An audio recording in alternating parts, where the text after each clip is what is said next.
ట్రూ9 news కి స్వాగతం. నేను సుమలత. కడప జిల్లా బ్రహ్మంగారి మఠం మండలం పలుగురాళ్లపల్లి పంచాయతీలో మైదుకూరు నియోజకవర్గం ఎన్టీఏ కూటమి అభ్యర్థి పుట్టా సుధాకర్ యాదవ్ ఎన్నికల ప్రచారం నిర్వహించారు.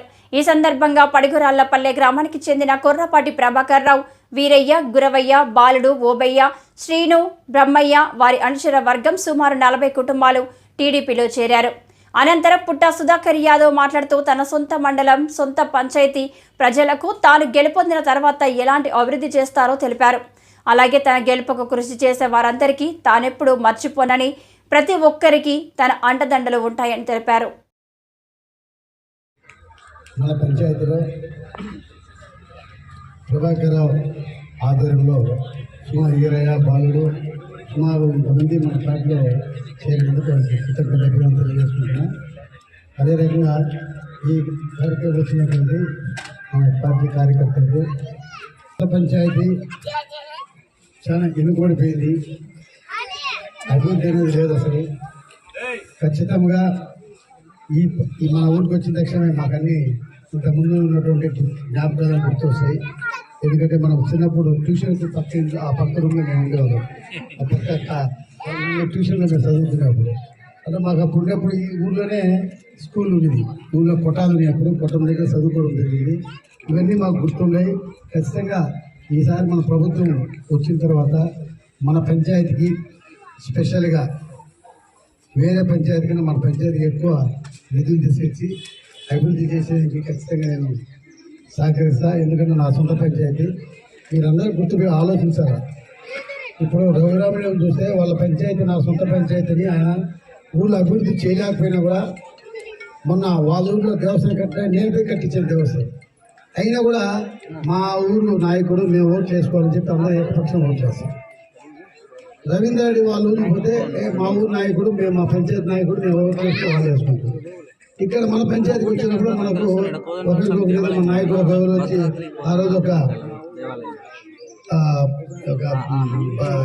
మందుబాటలు కాదు ఆ ఎలక్షన్లో వచ్చి ఒక మందుబాటలు ఒక చికెన్ బిర్యానీ ప్యాకెట్ ఇచ్చేస్తే దానికి అందరూ ఆశపడి ఆ రోజు వాళ్ళు చెప్పేది తినుకొని మళ్ళీ 5 ఏళ్ళు మన పరిస్థితిగా ఉంటుంది. కాబట్టి ఆలోచించండి ఒకసారి. ఎందుకంటే ఆ ఒక్కరోజు మాయమంత్రం చేసి ఓట్లు వేయించుకుని పోయిన తర్వాత మీ దగ్గరికి ఎప్పుడైనా వస్తారా? రాదు. ఎందుకంటే ఆ రోజు పని అయిపోతుంది. వాళ్ళు ఆ రకంగా రాజకీయం నేర్చుకున్నారు. కాబట్టి మీరందరూ గమనించి మన సొంత పంచాయతీ వ్యక్తిని 2 సార్లు ఓడిపోయినా అందరిలో అభిమానం ఉంది. అది ఎలక్షన్ దగ్గర వరకు అభిమానం ఉంటుంది. ఎలక్షన్ ఒక 2 రోజులు ఉన్నది అంత కారణం అవుతుంది. అది దానికి లోపడకుండా ఖచ్చితంగా. ఎందుకంటే మనకు దళితులు ఎక్కువ ఉంటారు మన పంచాయతీలో. దళితులు ఆలోచించుకోవాలా. దళితుల నుండి ఆ రోజు వాళ్ళు చుట్టూ మాటలు మాయ మాటలు చెప్పి నమ్మి మోసపడతారు. లాస్ట్ టైం కూడా అంటే దళితులు కూడా ఆలోచించుకోవాలా. లాస్ట్ టైం పంచాయతీ ఎలక్షన్ వచ్చింది. పంచాయతీ ఎలక్షన్లో మేము పెట్టిన అభ్యర్థిని ఖచ్చితంగా గెలిపించుకుంటాం. ఎట్టి సమస్య ఓడిపోయే సమస్య ఉండదు. అయితే ఇద్దరు దళితులే మనం పెట్టే వాళ్ళకి గ్రూపులు పెట్టేది. గ్రూప్ వద్దని చెప్పేసి నేను వాళ్ళు తగ్గకుండా కూడా నేనే ఒక మన వాళ్ళకని చెప్పి ఒకడు తగ్గని ప్రభుత్వం మీద వాళ్ళకి చేస్తే ముందిస్తుంది అని చెప్పేసి మన వాళ్ళు నచ్చచెప్పి ఏకపక్షం చేయడం జరిగింది. ఎందుకు చేసేది? మాకేం సత్తా లేకుండా మేము నిలబడలేక కాదు. అంటే పంచాయతీ డెవలప్ కావాలా, పంచాయతీలో విభేదాలు పెట్టకూడదు, మన సొంత పంచాయతీ అని ఆలోచించుకొని ఆ రోజు ఆ నిర్ణయం తీసుకున్నా. ఈరోజు మన సర్పంచ్ ఎలక్షన్ నా ఎలక్షన్ వస్తుంది. అదే రకంగా మీరు కూడా అందరూ ఆలోచించి ఆ రోజు సర్పంచ్ ఎలక్షన్లో మేము విడగొట్టకుండా అందరూ కలిసి మనం సపోర్ట్ చేసినారు కదా. మన పంచాయతీ అభ్యర్థిని మనం అందరూ ఏకపక్షం చేసుకోవాలని చెప్పి మీ అందరూ ఆలోచించుకొని అందరూ ఏకపక్షంగా మీరు చేస్తే ఖచ్చితంగా చేస్తామని చెప్పి నేను ఆశిస్తున్నాం. రేపు జరగబోయే ఎలక్షన్లో ఖచ్చితంగా మన పంచాయతీ నుంచి ఇంతకుముందు లాస్ట్ టైం కూడా మన పంచాయతీ అంతా 100 ఓట్ల మెజార్టీ వచ్చింది. ఒక 50 ఓట్ల మెజార్టీ వచ్చింది. అది కొత్తపల్లిలో సుమారు 150 ఓట్లు 1 సైడ్ అయిన తర్వాత ఆ ఓట్లు వచ్చినాయి. లేకుంటే ఈ బూతుల్లో మనకు 90 వచ్చింది. ఆలోచించండి ఒకసారి. ఎందుకంటే వేరే నాయకుల్లో ఏ రకంగా పనిచేస్తున్నారు, మన పంచాయతీలో మన నాయకులతో మనం ఏ రకంగా పనిచేస్తున్నాం. వాళ్ళు అభివృద్ధి లేకుండా కూడా కష్టవాళ్ళు అందరూ ఏర్పాటు చేస్తున్నారు. కాబట్టి మీరు ఆలోచించుకొని రేపు జరగబోయే ఎలక్షన్లో ఇవన్నీ మాయమాటలు ఆ రోజు వచ్చి మాయమాటలు చెప్తారు. మీరు నమ్మవద్దు. దేనికి భయపడాల్సిన అవసరం లేదు. ఖచ్చితంగా మన ప్రభుత్వం వచ్చిందంటే మీకు అన్ని రకాలుగా అండగా ఉంటా. మన కొత్త పంచాయతీ అభివృద్ధికి నేను ముందంజలో ఉండి మనం పంచాయతీ అభివృద్ధి చేసిన మీ ముందు పోతా. మీరు చంద్రబాబు నాయుడు గారు మహాశక్తి పథకం పెట్టడం జరిగింది. దాంట్లో ఆ పథకాలని ప్రజలకు వివరించి చెప్పాలా. దాంట్లో 3 గ్యాస్ సిలిండర్, ప్రతి కుటుంబానికి 3 సిలిండర్ గ్యాస్ సిలిండర్ ఫ్రీగా వస్తుంది. మహిళలు ఎక్కడ తిరిగినా బస్ ఛార్జ్ ఫ్రీగా ఉంటుంది. చదువుకున్నటువంటి విద్యార్థులు తిరిగిన వాళ్ళకి 3,000 రూపాయలు యోగం పెద్ద వాళ్ళకి 3,000 రూపాయలు డబ్బులు వస్తుంది. అదేవిధంగా ప్రతి ఏటా రైతుకు 20,000 రూపాయలు సహాయం అందజేస్తారు. స్కూల్కి వెళ్ళే విద్యార్థికి ప్రతి సంవత్సరం 15,000 రూపాయలు ప్రతి ఎంతమంది ఉంటే అంతమందికి అందజేస్తూ జరుగుతుంది. ఉద్యోగాలు సుమారుగా 20 లక్షల ఉద్యోగాలు మనం 5 సంవత్సరాలు జరుగుతుంది. ఆ ఉద్యోగం క్షేత్రం కూడా యువకులకు 3,000 రూపాయలు వాళ్ళ అకౌంట్ జమ చేస్తాం. మనం 2 సార్లు ఓడిపోయినాం. ఆలోచించుకొని ఒక్కసారి అవకాశం ఇప్పుడు మీ చేతుల్లో ఉంది.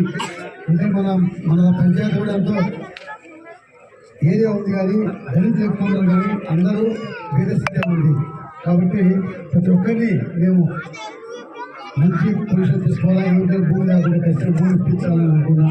ఖచ్చితంగా సహకరించి ఈ తెలంగాణ టైంలో అందరూ కలిసి కూడా కళాకాలం కూడా మనం అందరూ కలిసి ఉన్నాం. కాబట్టి ఈ ఊళ్ళో వ్యతిరేకత అనేది లేదు.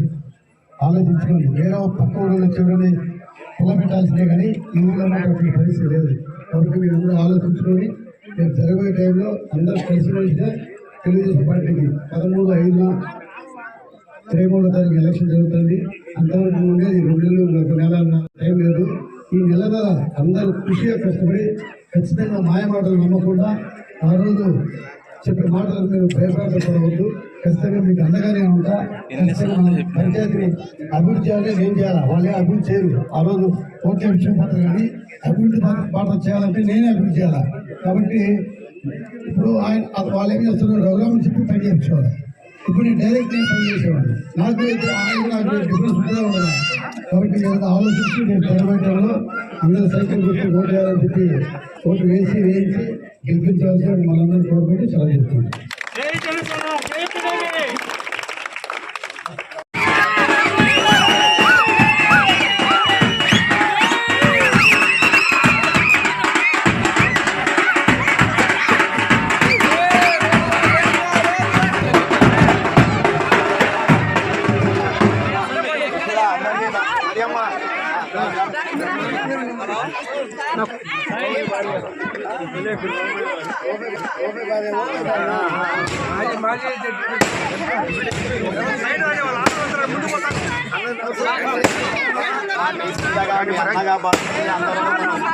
మన పంచాయతీ మన ఎమ్మెల్యే మన గర్వకారణం.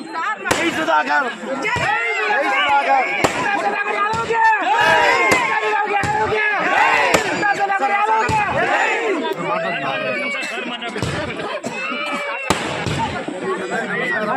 ప్రతి ఒక్కరికి కూడా ఇప్పుడు ఈ నాయకులు ఏం చేస్తారు, ఎలక్షన్ రోజు వస్తారు. ఎలక్షన్ వస్తారు, రాత్రి ఒక బాటిల్ మందు, ఒక బాక్స్ బిర్యానీ తీసుకొచ్చి అందరికి ఇచ్చి పొద్దున ఓట్లు తెచ్చుకుని పోతారు. అవునా కదా? మీరు ఆలోచించండి. నేను చెప్పేది దాంతో మన బతుకులు బాగుపడవు. ఇప్పుడు బిర్యానీ మందు బాటల్లో మన బతుకులు బాగుపడవు. మీరందరూ ఆలోచించుకోండి. నేను చేసేది అంటే నా పంచాయతీలో శాశ్వతంగా మన పిల్లలకు ఒక సంపాదించడానికి రూట్ చూపించాల. సంపాదించడానికి ఒక అవకాశం కల్పిస్తే చదువుకునే విద్యార్థులు వాళ్ళు ఏమో చేసుకుంటారు. అందుకోసం మన పంచాయతీకి సుమారు మనకు 500 ఎకరాల భూమి ఉంది. దాంట్లో 500 ఎకరాల్లో ఒక సోలార్ సిస్టమ్ తీసుకొస్తే ఆ కరెంటుతో ఒక ఎకరాకు సుమారు సంవత్సరానికి సుమారు లక్షల రూపాయలు కరెంట్ ఉత్పత్తి అవుతుంది. దాన్ని ఒక సిస్టమ్ చేయాలా. అది మన ప్రభుత్వం వచ్చినాక ఖచ్చితంగా మన పంచాయతీ నేను నెరవేరుస్తా. ఇవన్నీ జరగాలంటే ఏం చేయాలా, మన అధికారం రావాలా. అధికారం వచ్చే కదా, అధికారం వచ్చాలి. ఈ రోజు మీరందరూ ఎందుకంటే ఆ రోజు ఎలక్షన్ వస్తారు, ఏదో చెప్తారు, ఆ రోజు పని చేయకపోతే వెళ్ళిపోతారు. అది మన బతుకులు బాగుపడవు. మీరు ఆలోచించుకోండి. ఒక్కసారి నా పంచాయతీగా నా మనసులు మీరు మీకోసం నేను ఏదైనా ఏం చేసే సిద్ధంగా ఉండా. ఒకసారి మేము మన 2 సార్లు ఓడిపోయినాం. ఇది 3వ సారి. 2 సార్లు ఓడిపోయినాం. మళ్ళీ ఇది 3వ సారి అయితే నాకు కదా మనకు కూడా అవమానం అవుతుంది. ఎందుకంటే రఘురామరెడ్డి వాళ్ళ పంచాయతీ 1 సైడ్ చేసుకుంటాడు.